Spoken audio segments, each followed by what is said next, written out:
En quel sens pouvons-nous dire que la mort de Jésus à la croix est une rançon donnée pour le salut de beaucoup? Et en effet, ça réfère à la parole de Jésus qui est en Marc chapitre 10 verset 45. Aussi bien, le Fils de l'homme lui-même n'est pas venu pour être servi, mais pour servir et donner sa vie en rançon pour une multitude. Pour comprendre ce qui en est, nous devons considérer que nous, êtres humains, il y a en nous qui sommeille un adulte rationnel, très glacé, très froid, qui parle en termes de justice extrêmement précise et logique. Et il y a aussi en nous un petit enfant, un enfant plein de tendresse, dont le cœur aime Dieu, comme, je dirais, dans un cœur à cœur. L'adulte qui est en nous, qu'on pourrait considérer comme le vieil homme, ce qu'on appelle aussi le sage et l'intelligent, il dit ceci depuis toujours.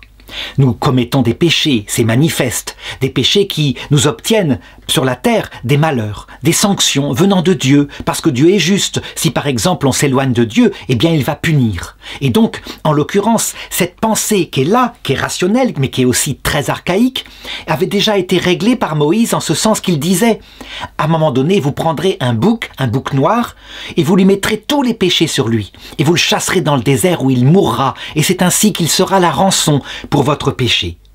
Cette loi archaïque est dans l'homme qui consiste à dire qu'il faut une stricte justice carrée pour tous les actes mauvais que nous commettons, Dieu la connaît, il nous a fait comme cela. Et donc Dieu, à un moment donné, il l'a même accepté puisque nous fonctionnions comme ça.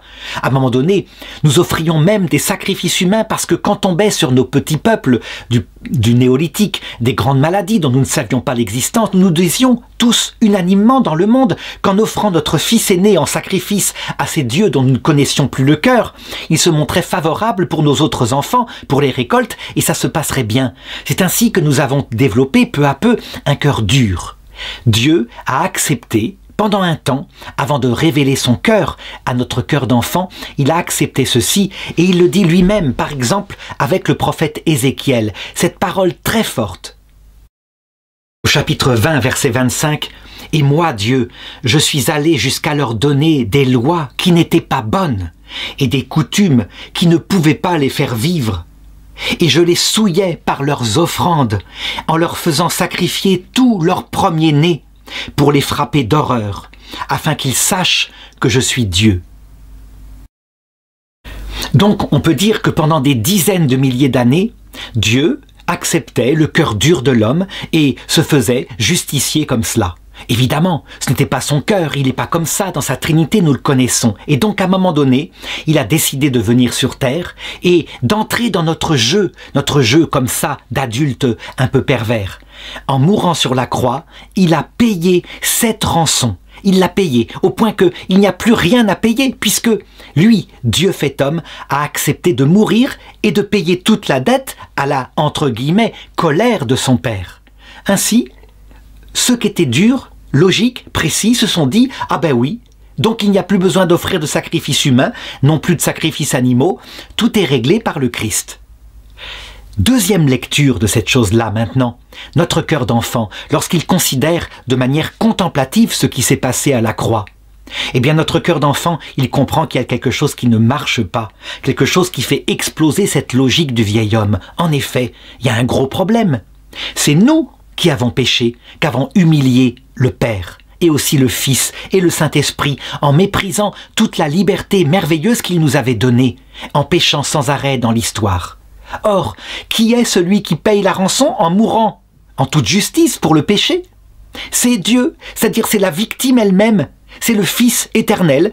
Il y a quelque chose qui ne va pas. C'est comme si, par exemple, dans ce grand criminel qui s'appelle Marc Dutroux, qui a tué et violé des enfants en Belgique dans les années 90, eh bien, le père d'une des victimes, acceptait de faire sa prison à sa place. On dirait, oui, la prison a été faite, mais où est la justice, où est la logique?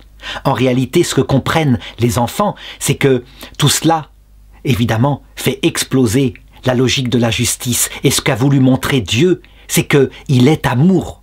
Et que dès qu'on se repent de ses péchés, évidemment, il n'y a pas besoin de tout payer. Il suffit de se repentir, d'être tout humble, et on obtient la vie éternelle. C'est une logique de l'amour, une logique du cœur, qui fait exploser, si on veut bien suivre et être contemplatif, la logique du vieil homme qui est en nous, et pourtant, c'est toujours présent parce que le vieil homme, il revient sans arrêt en nous, et donc il y a besoin de payer des rançons, nous disons toujours ça. Je conclurai par cette parole de Sainte Thérèse de l'Enfant Jésus qui dit tout, parce qu'une sœur de son couvent s'était offerte à la justice terrible de Dieu en victime, et elle répondait « Ah ben moi, je m'offre en victime à la miséricorde infinie de notre Dieu. » Tout est dit là-dedans. Soit nous serons du vieil homme charnel, et Dieu l'accepte, avec la rançon, soit nous sommes de l'enfant de Dieu, qui comprend que tout cela, c'est une histoire de révélation définitive de l'amour de Dieu, qui jamais ne s'est vengé, mais qui cherche à nous entraîner vers la vie éternelle.